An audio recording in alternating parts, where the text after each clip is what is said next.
So often we live our lives and we get caught up in the busyness of life, and then too many people wake up at some point in their life and are dissatisfied with how their life looks. And so a really powerful exercise is to get clear on your foundational values.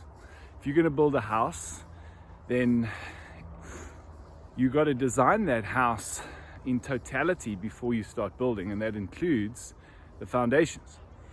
If you haven't designed your foundations well, then and you start building and then you decide you need to build an extra room, but there's no foundation there, it's not going to work. And also, if your foundations are not solid, then the house won't last. So our value system is developed as we grow up in life, and we are influenced by our societies, our communities, our families, and significant people in our lives. But also, it is shaped by the experiences that we have in life. So while we're having experiences, what we're doing is we are evaluating those experiences based on pain and pleasure. Did that experience bring me pain? And if so, how much pain and what kind of pain? And then we put a label to that. If it brought pleasure, what kind of pleasure and how much pleasure? And we put a label to that. And so our value system is really just a set of labels that we have associated with different levels of pain and pleasure and different types of pain and pleasure. And those will draw us towards the things that we attach positive value to, pleasure, and away from the things that we attach negative value to. Because our focus in our life is determined by our values, it's very important that we consciously design our value system. A lot of people are living their lives where their major decisions in life are being directed by their values, but they're not clear about what their values are, and their value system didn't happen by design, it happened by accident. It's a good opportunity to stop if you feel this is true for you, and sit down and actually start to design your value system so that you can be intentional about the life that you create. And there's a simple way to do it. A lot of people with values, they leave it at a conceptual level. So here's the step. Here are the steps. If you ask the question, what's important to you in life, then you're going to get what you value in life. If you ask, what's important to me in my career, then you're going to get your career values, etc. But I would advise keeping this simple and not overcomplicating it. You see, a well-designed value system should, or certainly when we talk about foundational values, because you might have lots of values, but really what we're talking about here are foundational values. They are almost the non-negotiables. And so the best question to ask is, what do you want your life to be about? Because if you say what's important to me, then you're going to get what do you value now, currently. And there might be certain things that you need to start valuing that you don't currently value. So a better question is to ask, what do I want my life to be about? Not what do I want my life to look like, because then you're going to get all the material things and so on. What do you want your life to be about? So for me, what I want my life to be about, relationships, quality relationships, freedom, clarity, well-being, and joy. So those are my 5 foundational values. When it comes to foundational values, you don't want to go more than 5, and you don't want to go less than 3. So a good number is somewhere between 3 and 5. If you ask yourself, what do I want my life to be about, then what you can start doing is write down everything and anything that comes to mind. And what you might find once you've written all of these things down is there you might notice that there are themes. There might be a couple of things that really form a theme, and so you might cluster them together.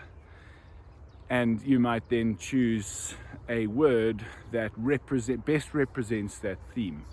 Don't cluster values together that don't go together. So if it's something different, something separate, then keep them separate. All right. Also be careful of limiting values. For example, if you said, I value comfort, or I value security is one that I hear often. Right, valuing security, another word for security is certainty. And so if you value certainty, then you are going to shut down opportunities. You're not going to stretch yourself into areas of growth. You're not going to step out of your comfort zone. And so it can become a limiting value. And so a way to change this is to ask yourself, if you already felt secure, what would that give you? And you might say, well, it would give me peace. Okay, well then peace is really the towards value, the positive value you're looking for. So just be careful that when you are identifying your values, that you are identifying empowering values, not limiting values. And then be careful of conflicts. So somebody might say, I value stability, but then also I value growth. Or what's a different one? I value stability, but also value creativity. Well, sometimes creativity might destabilize. Or you might say, I value peace and I value honesty. Okay, so could that create a conflict for you? Absolutely. Because what's more important? What's more important, peace or honesty? Sometimes being honest will disrupt the peace.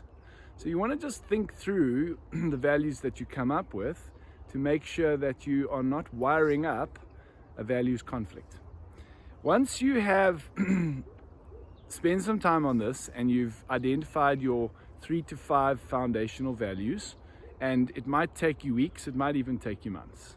And I really encourage you to take the time that you need, because this is a very important exercise. This is going to become your compass that guides your decisions and your choices, and ultimately through that, it will determine what your life looks like, is about. Okay, so once you've got your values, then the next thing is, if you leave it at that level, it's just conceptual. It's disconnected from your day-to-day practical life. And so to connect that, you want to then ask yourself, all right, so what is, if I value relationships, what does that actually mean that I do?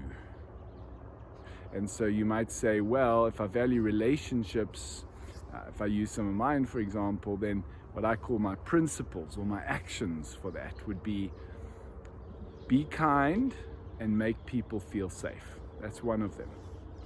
Listen actively and make people feel heard. That's another one. And then make time for the small things, because the small things matter. And so those are my 3 actions or principles, however you want to think about it, that if I'm doing those things, then to a large extent, or sometimes entirely, then I know that I'm living that value, right? Well-being, prioritize sleep and rest, practice self-care, exercise and stretch regularly. Those are my 3 action points under well-being. So if I just said I value well-being, but I didn't unpack it into those action points, then how do I know I'm doing it? How do I measure myself? How do I measure my behavior against those values? It's very difficult. But when I break it down into those clear, practical action steps, or behaviors, should I say, now I can reflect on those. And this is the next thing. So once you've got your values and then you've unpacked them into, I would aim for maximum of 3 key action points that or behaviors that would represent that value. Once you've done that, now you've really developed a powerful guidance system for your life. This is now something that you don't just put in the drawer. This is something that you take and you live it, and you refer to it, and you reflect on it daily. So this next piece is critically important if you're going to take what you've done and actually embed it in your life, actually live it. And that is to spend 10 minutes every day, whether you want to do it in the morning or the evening, completely up to you, but choose a time and get into the discipline and the practice of every day reflecting on your day. What did you do in your day? How did your day go? How did you respond to certain situations? How did you handle certain situations? And reflect on that according to your values. So did you live true to those behaviors that you've unpacked under each of the values? And there might be times where you go, yeah, the way I handled that was really in line with my values. Well done. Acknowledge that. Give yourself a pat on the back. It's important to do that. You might at times reflect and go, whoa, I really didn't handle that too well, or I didn't prioritize self-care today. Okay, that's fine. Important. If you get it wrong or you don't live according to your values, don't beat yourself up. That is worthless. It does no good. It's recognize I was out of alignment with my values there.